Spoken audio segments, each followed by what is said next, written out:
Gold. Now, everybody loves gold. Why? Because you can turn it into stuff.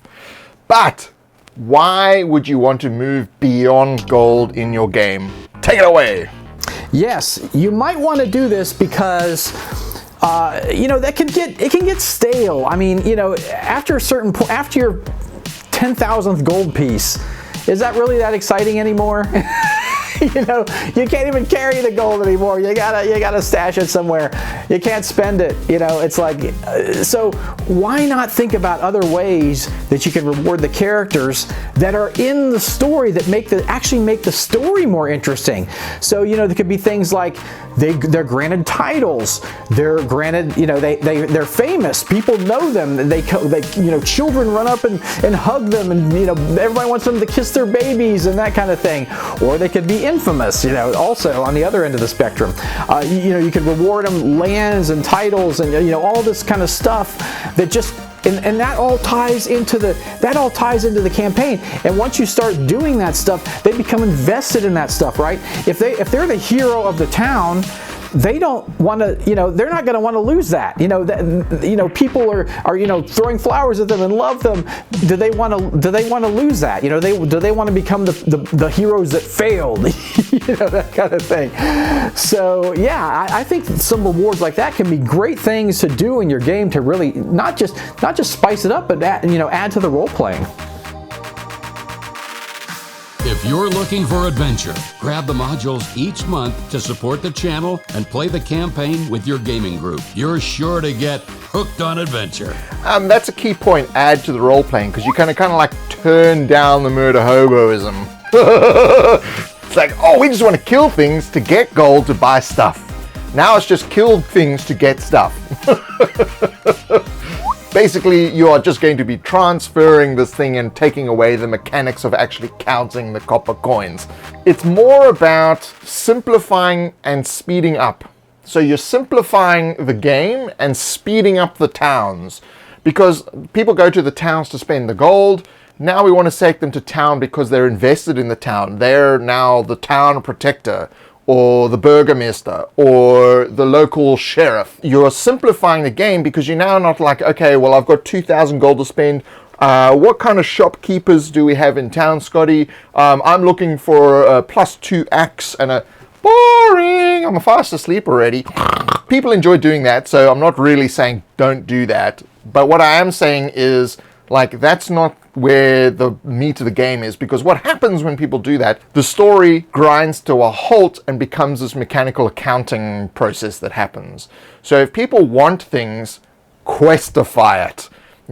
Make it part of the story. If they want to get an axe from the blacksmith, actually, when they go there, the blacksmith is part of the story in some way and actually gives you story information along with the axe. And he's saying, look, this is the only axe I can really make at the moment. The handle's a bit shoddy because of the goblins that have been in the forest. I haven't been able to get new wood. So if you get rid of the goblins and you bring me back some wood, I can give you a better working axe. So when you're using this axe, you get a -2. But once you've got the wood and you've taken it back to the blacksmith, the axe now becomes a normal axe. The gold has been removed from this equation. It doesn't matter if you have enough or not enough. You've basically questified even the mundane item. You've questified. Shops. Why? Well, adventurers need things. They need stuff to go on quests, right? I hate bean counting in games. So instead of bean counting your gold, oh, this is 10 silver, and this is let me add that from this. Instead of doing that, just say that the players are at a certain economic level, right? If they found enough money and gold in their adventures to be at a certain economic level, just say they buy that stuff. Don't worry about counting. Does it really matter if they have to mark off the 50 silver off their sheet for a rope? I mean, does that really matter in the long run? It doesn't make the game any funner. You want to buy, your little laundry list of things and you're done. That's it. There's no having to scratch and count and, be a bean counter. And I don't want to take that away from people that like that. If you like that, if you love that in your games, fine, be a bean counter. But I hate that. Another thing you can do, like with the rewards kind of thing, is like, you know, in D&D, plate mail can be pretty expensive for people to buy, especially fighters. You could have that, you know, as a quest reward, like the town, you've saved the town. The blacksmiths are going to make you, you know, they're going to make you armor, they're going to make you weapons, that weapon you want or whatever. So, and then that becomes special. That armor becomes part of the story, something special. It wasn't just that I plopped down 2,000 gold and bought this from the guy. It becomes, wow, we helped this town, we saved them, you know, from the horrible thing that was going to happen, and they rewarded me with this shiny, this shiny armor that now I can be better at what I do. I can be better at protecting them.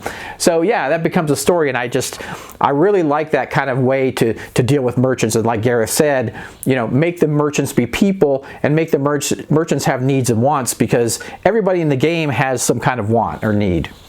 Yeah, and build them into the story, because that's, you know, you don't want to stop the story to do the transaction. You want the transaction to be part of the story. Think of gold as reward points. You know, like when you go to and you earn reward points on your card every time you shop at a certain thing. You know, every time you go on an adventure, you're earning reward points. So let's take D&D as an example, because most people have played D&D. So let's say the adventure, they're going to find 1,000 gold worth of stuff in this dungeon. Instead of giving them 1,000 gold, give them 1,000 gold worth of stuff that would be useful for their characters. So give them plate mail. That's what they find. So it's no longer a transaction, it's a reward that they find in the actual dungeon. And if it's something where they're fighting characters or monsters that, you know, would normally only be wearing leather armor, but they're going to get enough gold to buy plate, have the monsters wearing plate armor, because then they'll take the plate armor off the monsters. So you're actually making it a little bit more difficult, and you're giving them this reward of plate mail in the end. So you can modify the way the game works. You're basically removing the gold, but you're keeping the rewards. The reasons for getting the gold in the first place remain in the game. That's really what this is about. You're going beyond the gold. You don't need that stepping stone from one to the other. Just put it in there. You know, consider a medieval town, right? You know, a normal guy's probably never even seen a gold piece, you know? You know what I'm saying? Except for like the richest merchants have never even seen a gold piece, you know, let alone 10,000 gold pieces or whatever. And think of the towns as an economic level too, because, you know, a poor town may not have specialty equipment or specialty items. You know, they're going to have the most basic stuff, the most basic adventuring gear or whatever that you're looking for. So, you know, consider that too, you know, in the rewards, that, you know, can they actually get rewards or even sell this? I mean, if they got a gold chalice, they can't sell it in this little town. No one can buy that. They're barely becomes a holy relic. You know, because then that becomes a story. They might have to haul all that junk somewhere else, right?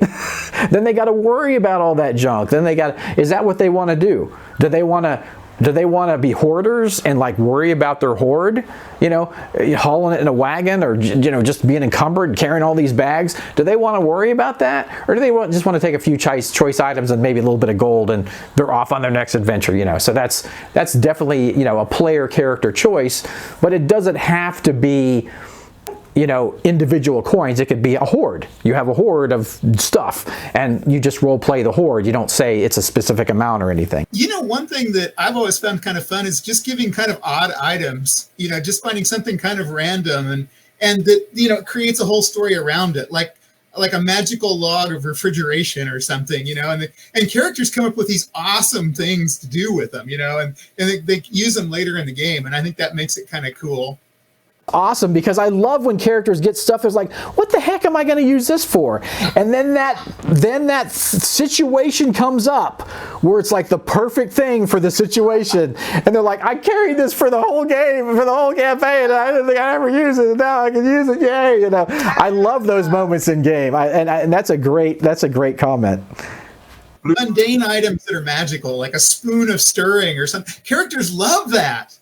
They do actually. Yeah, basically you think about like the rule of cool, you know, what's fun, what makes it like, and you know, I as a player, if you gave me a spoon of stirring, I'd be thinking of all the ways that I can use this to stir up trouble, you know. I think that's kind of cool, is if you can use, or just like something that creates food that makes the game. I mean, as far as game mechanics go, McFarlane's bag of feeding is tacos or something. Reward them with sanctuaries, so like a house. You now own a house in this town. Congratulations. So you don't get 2,000 gold, you get a house. This is now a base of operations from which you can now build stories from that. And the players can actually describe what this house is like. They can talk about what the rooms are, what kind of spaces they have in their own house. And this grounds them in the world. Once the players have put their effort into thinking about the world as a whole and what they want in it, they're more likely to stick around and continue playing because they're investing their own desires, wants, needs, etc. into the game. I was playing this 4E module called Thunderspire Mountain, and basically it's this dead city of minotaurs, right? And so at the top of the mountain, there's a hall called the Seven-Pillared Hall where these mages preside over and they keep the order, and there's different merchants and that kind of thing. Well, they defeated somebody in the hall, and the mages awarded them the space that the enemies had. And so what the players did was they made it kind of like a museum. So the artifacts they were finding in the labyrinth and that kind of thing, they were taking them there and putting them on display and selling a few things, but they were putting them on display. And some slaves they had freed and that kind of thing, they allowed them to stay there and like work the museum and and live there. And that, so that wasn't about gold at all. That became just a really cool story element. It was just so fun. One of the characters was really interested in history, and she had that, that kind of thing, that background going for her. And so this was just a great extrapolation of her character, setting this up with the group and that kind of thing as not just a museum, but they're like a home base for them when they come back from their adventures. They can rest up and everything there. So I think that's a great example and a great way, without just any kind of money changing hands at all, that you just really add a cool story element that's a really significant reward to the characters. You can get the players to use their agency and actually describe what their reward is themselves. Within reason. What would you like as a reward? Tell me what the reward is. If you trust your players and they're decent players and whatever, they're not going to go, right, I want 50,000 experience points. Like, in the game, bro, in the game. And it's like, oh yeah, I want a +5 plate. No. If I got a sword that was, a masterwork sword from the blacksmith that had like the town crests and my family herald or whatever, like, etched into the thing, that would be pretty cool. Bang, there you go. Or in a game that I was in with Scotty, we talked about before, where I had the Manticore's head turned into a helmet. That's a reward that I wanted my character to have. Had absolutely no functional mechanical use whatsoever other than being cool. To me as a player, that was rewarding. I was worth... Throw away 3,000 gold doesn't mean anything because it's just numbers on paper. It doesn't mean anything. And once you've translated it from meaning more than the numbers on the paper that represent it, or the writing on the paper that represents the thing, that's when the game gets more interesting. You can help support these videos by checking out questgivers.com, buying our modules, and we have our Kickstarter September 1st. Thank you for joining us. Thank you to our live audience for being in the video. Thank you, everybody. My post-it just fell down.